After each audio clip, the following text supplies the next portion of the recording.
Hey, folks. I first thing off the top, I saw a Michigan person here, Florida, California, Michigan. This is fun because yesterday or recently anyway, I did something from North Carolina, and that was all North Carolina or a lot of North Carolina people. But now we're seeing the Michigan people come in. Somebody told you Oh, that's somebody within the chat. All right, North Dakota, Meriwether, Waldoboro, beautiful day. You should be outside. I just got off the water. Nebraska, Knoxville, Massachusetts, Illinois, Littleton, Mass, another Massachusetts. Do we have Facebook here? And Facebook is on with Mary Ann from Rome, Wisconsin. So we're all here now. Thank you for being here today. I'm really excited by today's conversation. When we decided to do these American conversations, Senator McMorrow of Michigan was the first person on my list to interview. And it's taken us this long to organize it because she is so busy. Really looking forward to hearing what she has to say. If you don't know who she is a state senator from Michigan who got elected to the state Senate in 2018, just in time to hit the coronavirus pandemic.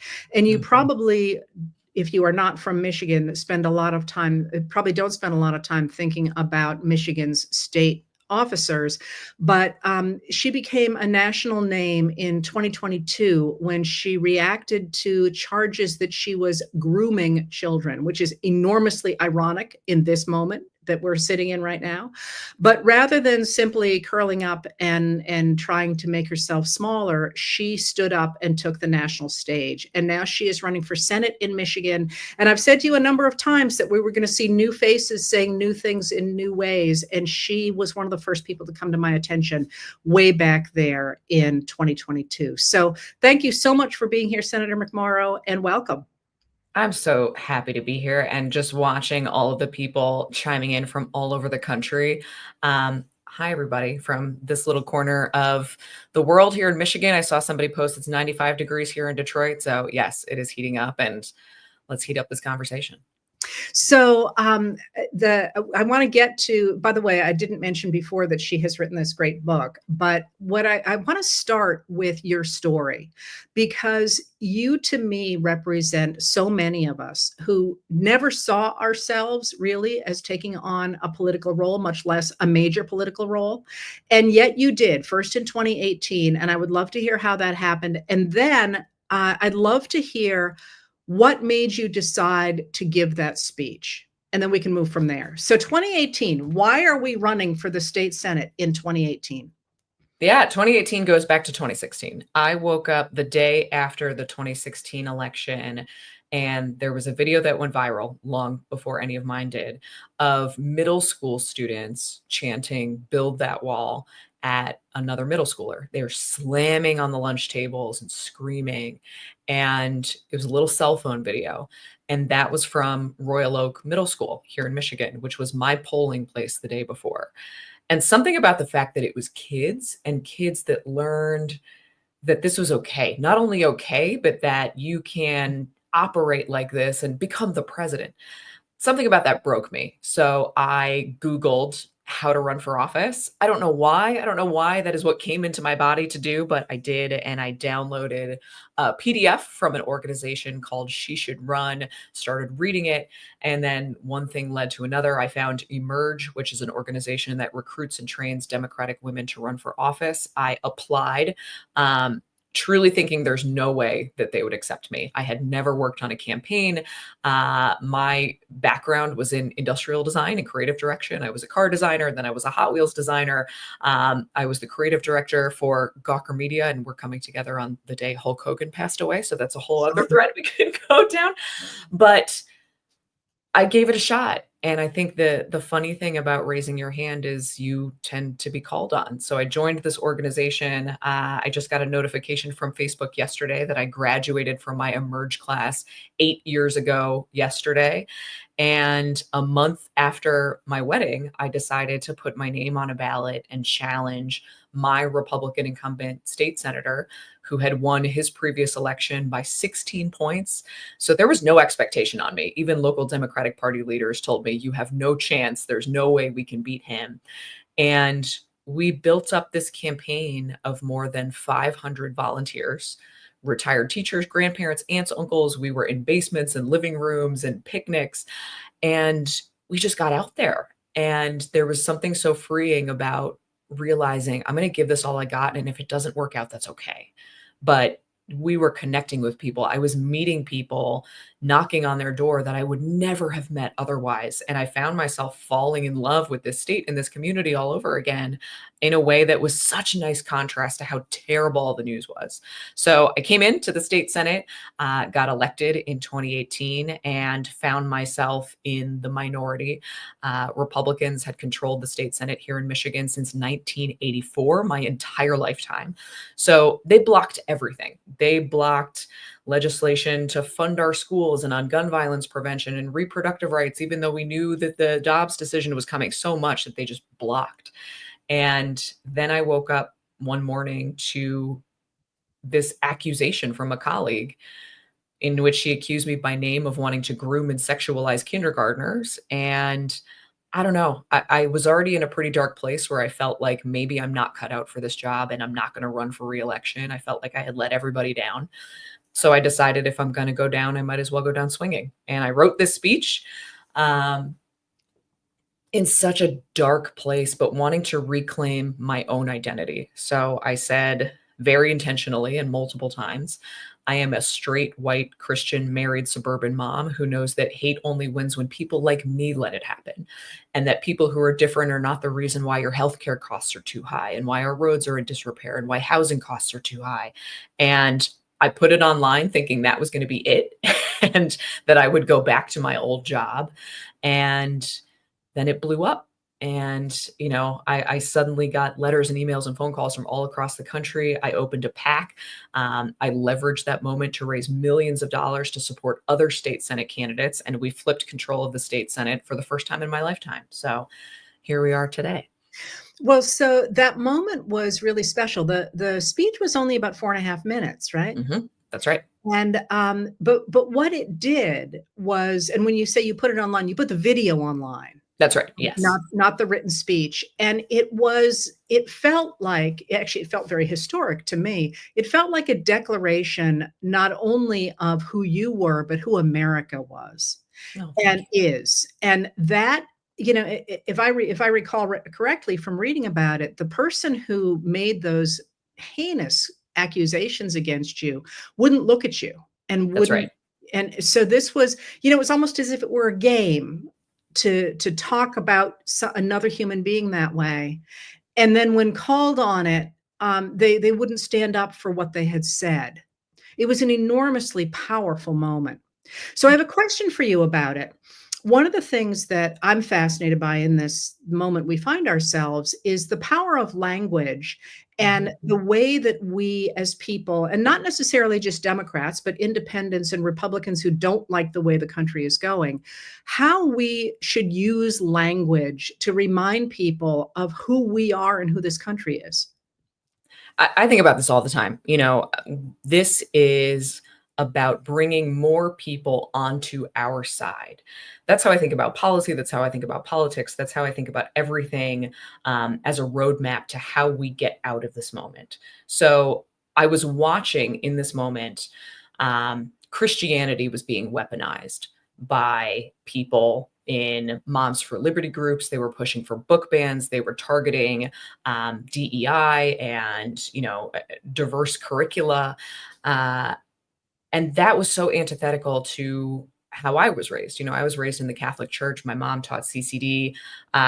Catholicism is by no means perfect. Certainly, there's a lot that it needs to fix. But there was an aspect of what I was raised to believe that is about works. Faith without works is dead. And you have to look out for your neighbors and people who have less and use your blessings to make things a little easier for other people.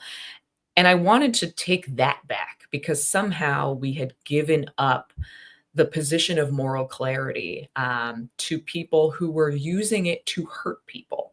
So when I was thinking about who I was targeting, it wasn't everybody, but I was talking to people who maybe were like me and maybe looked at what was happening in our country and thought, well, I'm not gay and this doesn't affect me, so I'm not going to say anything about it. Or I'm not black and this doesn't affect me, so I'm not going to say anything about it. And I am not being attacked by these policies, so I'm not going to say anything about it. It's on us. It is on the majority. And I believe that a majority of Americans are decent people who believe in the vision of America, that if we don't use our voices, we can't expect the small minorities of people to stand up for themselves if they're doing it alone. So I always try to speak in the language of the audience. The people who don't already agree with us, but the people who don't, how do we bring them into our world? Which is why I talked about growing up in the church and who I was and my mom, that I graduated from Notre Dame, that, I was inspired by Father Ted Hesburgh, who was incredibly active in the civil rights movement, locking arms with Martin Luther King Jr. I talked about all of that to think maybe if I can present a different version to somebody else who's sitting on the sidelines right now and inspire them to get off the sidelines, recognizing just because it doesn't affect us doesn't mean it's not our responsibility. It is going to take all of us. And we see this right now with this administration assaulting us with all of this terrible legislation. And if you take it piece by piece, maybe it doesn't negatively affect us. Not today, not tomorrow, but it will. And it's on us to use our voices right now, but to speak to the people who don't already agree with us. So how has your message been received, do you think?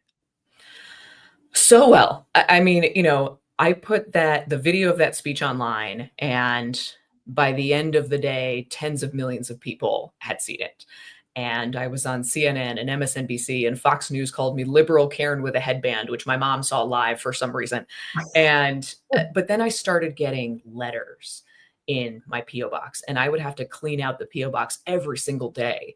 And they were from Democrats, Republicans, independents, people who are not political, people who are religious, people who are not religious, just saying how much it meant to them and also thanking me for showing emotion. And I think particularly as women navigating this moment, we're often told, don't be so emotional.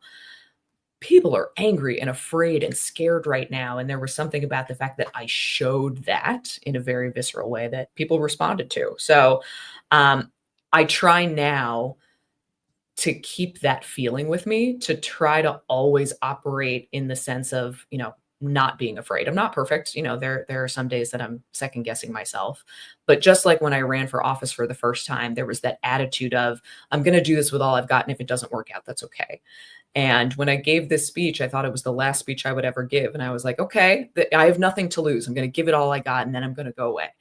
And it was when I let go of all of those inhibitions about how I present and what I say, and I just spoke from the heart, that it resonated. And it's resonating in a big way. So I announced that I'm running for US Senate, largely because I think that fight is missing in our politics right now. And that approach is missing, that we can be strong and we can be kind, and that those two are not mutually exclusive, but that we need to feel that the people we elect to represent us feel what we feel.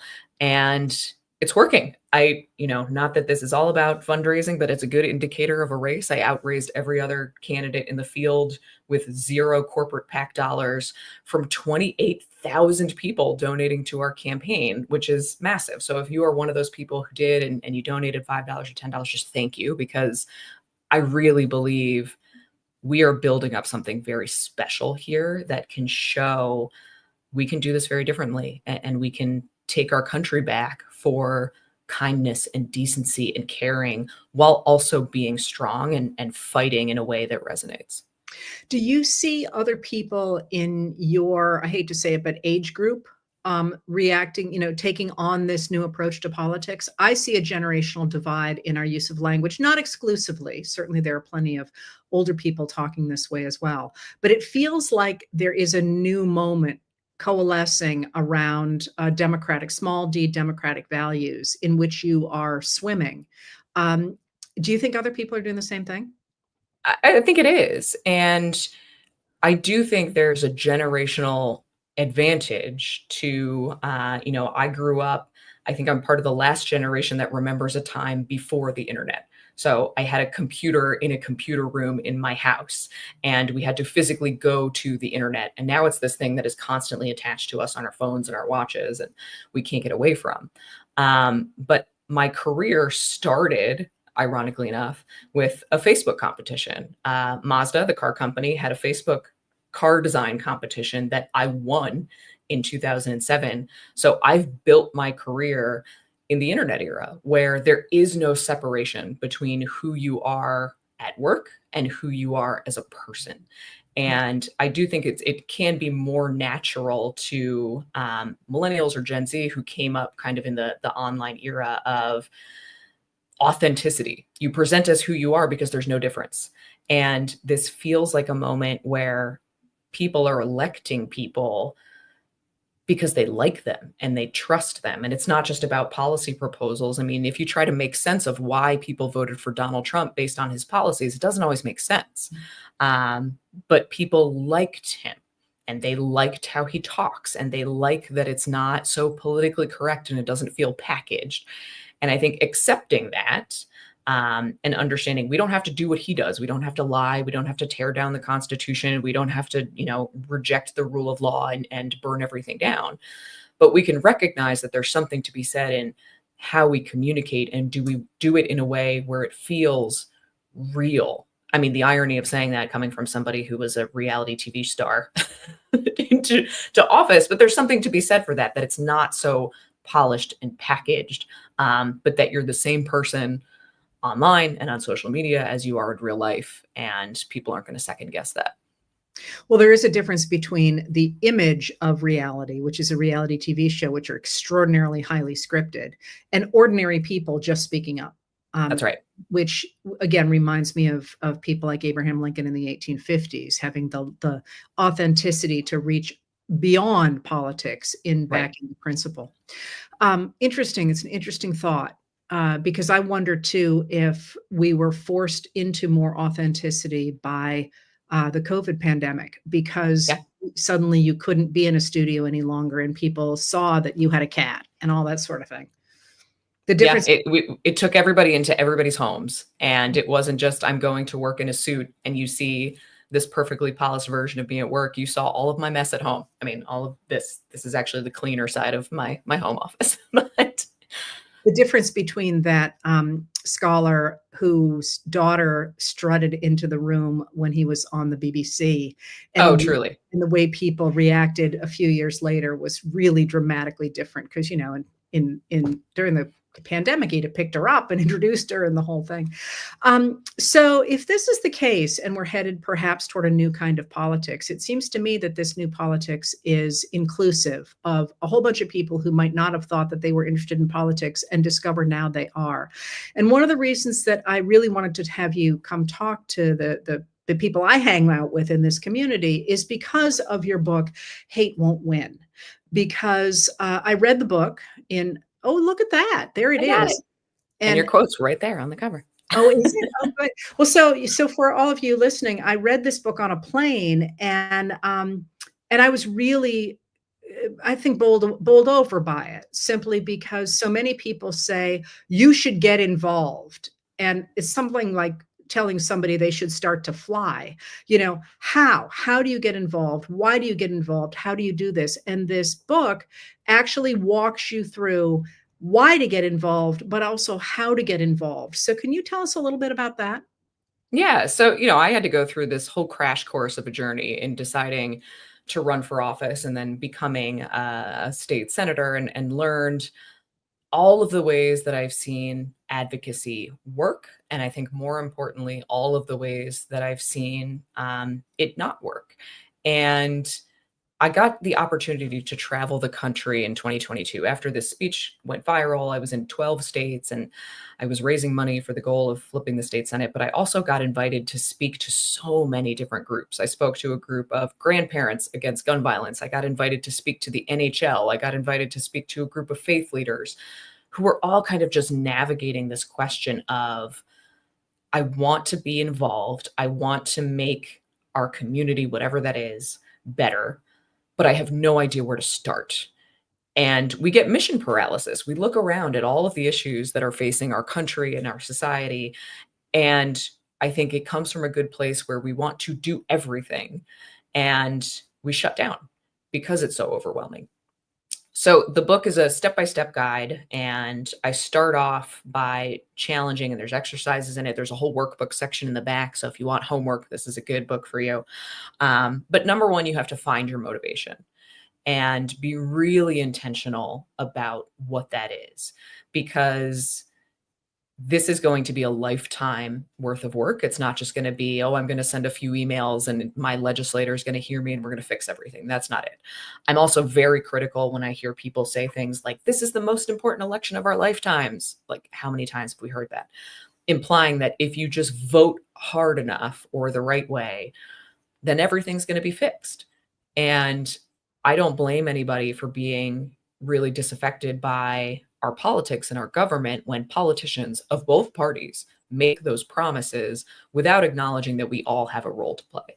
So we can't do everything. And the way that I think about this is, if you wanted to learn how to become a chef and play the violin and run a marathon and raise rabbits and, I don't know, name 6 other things, if you tried to do all of those things, you would be bad at all of them. You got to pick one thing and you got to go deep instead of going shallow across everything.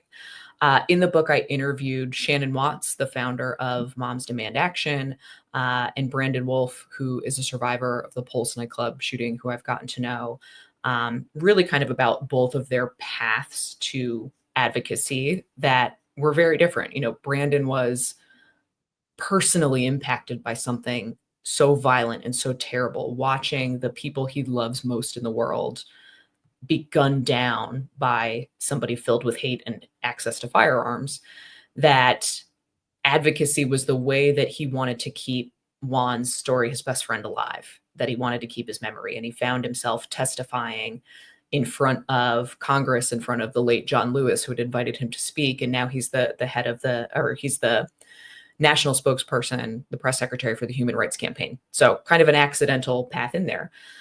Shannon's experience was very different, where she was not directly impacted, but she watched a school shooting play out on TV and her heart just broke as a mom.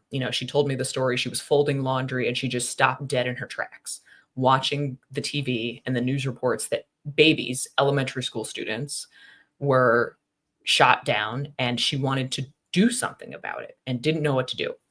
So she started a Facebook group. Her background was in marketing and advertising and PR, so she kind of knew about messaging, and she figured there have to be other people who feel the way I do, and we want to figure out how to do it together. So she started a Facebook group, and she made sure that it wasn't just about venting, it was about advocacy and learning how to do this together. And I kind of trace both of their stories and my own to say that you really need to sit with what is the one issue that is going to make you get up every day and take a small action. And then from there, I go into how to build effective relationships. Is that what you mean by finding your mission? Yes, exactly. You find that one thing. Okay, from there, once you've decided what that one thing is, what's next? What's next is you start to build relationships and do it on the local level first. I know a lot of people say, I'm going to email my member of Congress. I'm going to email my U.S. Senator. So I say it like this. I'm running for U.S. Senate right now. I am running to represent 10 million people in the state of Michigan. And I would be grateful for the privilege of doing that. If you send me an email, you are one of 10 million people in my state. But if you contact your city council person or your state legislator, you are one of, in my case, in the state Senate, 280,000 or 1,000 or 60,000. Building up a real relationship starting from the ground up, where maybe it's not, I want to end gun violence, but I want to pass an ordinance in my city recognizing Gun Violence Awareness Month. And you can do that. And then that starts to build pressure up into the state legislature and then up into the federal level. And to be very clear, if you elect me as your U.S. Senator, I would encourage you to email me and start local. We have a woman in my district who is a domestic violence survivor. Her name is Jane. And I've built up a relationship with her over the last 7 years. in the legislature because she has made it this her life's mission is to make sure nobody has to go through what she went through. So she watches for all of the legislation related just to domestic violence. And she will call me and she will say, here's how this would impact survivors, here's how it wouldn't. And when you find your lane and your motivation and you start to build those relationships, give yourself permission, and this is going to be really hard, to let everything else go. That's the hardest part because you're going to see the big disaster bill. You're going to see ICE agents and masks invading all of our communities. You're going to see all of this happening all at once. And your instinct is going to be, I have to do something about all of these things. None of us can be impactful on every single issue, but we can go deep on one issue and make real change over time. And if we trust that every single other person is going to find their issue and their advocacy and their lane, then I believe we are going to be okay. And then the book goes into a lot of like really tactical, here's how to make the most out of donations, why you should never fill out online change.org petitions, and why you should send a thoughtful email instead. Take 5 minutes and tell a real story because we're moved by stories. We're not moved by copy paste form emails. And there's a lot more in there, but that's really the crux of it is find your one thing that's going to keep you every day coming back to this, doing something small, because over time that something small grows into something that can really change this country. So I'm hearing their mission, one small thing every day, make allies amongst your neighbors, your friends, and within the governmental systems or other systems around you. Anything I'm missing there? So one other thing that I put in here is really understanding what power is. I interviewed Eitan Hirsch, who you may know, political scientist who wrote the book Politics is for Power, which I also recommend to everybody watching. Fantastic book. Who he shared an anecdote in his book about in Appalachia, very high rate of opioid addiction. And there was a group of people that was doing outreach to addicts and offering them services and help and supplies. And that group was the KKK. And it's this warning shot to say that of somebody, people who were suffering, who they could not get help or support from anybody else, there's one hand reaching out to help them and get them out of the darkest time in their life. And that group is the KKK. They are now recruiting new members of the KKK. So I encourage networking your neighborhood for no other reason than to get to know people. With social media, I think we've been able to find people who agree with us in all corners of the internet, and we may not even know our neighbors. So do you know everybody who lives within 5 blocks of you, or in your building if you live in a city, or within 5 miles if you live out in a rural area? And if not, why not? So could you organize a potluck? Or in my mom's case, I share a story of growing up, she organized an annual townwide yard sale and just build relationships. And once you actually have the relationships in your community, then when it comes time to take an action or there's something you're worried about, you have 100 people who already trust you just because you're their neighbor and just because you have relationships that you can reach out to and say, hey, we should all go vote in our local election, or we should all call our legislators because they're about to cut school funding and we need to raise our voices here, in a way where people are going to trust you much more than if the first time they hear from you is when you're asking for something. So I know you need to go. So I want you to leave us with one answer, and that is, are you hopeful about the direction of American politics? And if so, why? I am so hopeful. I really am. And I say that as somebody who is now traveling the state of Michigan every day, meeting people in every corner of our state. And there are hundreds of people coming out to every single one of our events. On my Instagram, I've been hosting Ask Me Anything, where I put up a question. You can ask me anything. I get hundreds of questions every time I post a question box. And just seeing the engagement makes me hopeful. That my biggest fear when Donald Trump got elected again was that people would give up and question, can we actually make a change in our country? Is this who we actually are? And that's not what we're seeing. So to everybody who's coming out to events, who's raising their hand, who's showing up, I'm running for election in November of 2026. So a year and a half before, people are coming out to our brewery tour events to grab a beer and get to know me and just tell me about their family. And that gives me a lot of hope, because this is a democracy. And if we all come together, we can take our country back. We can put it back on the right track and build something, let's be honest, in the ashes of what Donald Trump is going to leave behind for us. And that is a really scary proposition, but it's also a big opportunity for us to write a new future. So I'm really hopeful. And to build something even better. Exactly. Thank you so much for being with us. Best of luck to you. I hope we stay in touch and we keep working on turning the ship of the democracy around. Let's do it. Thanks everybody for watching. Take care. Thanks for being here, everybody.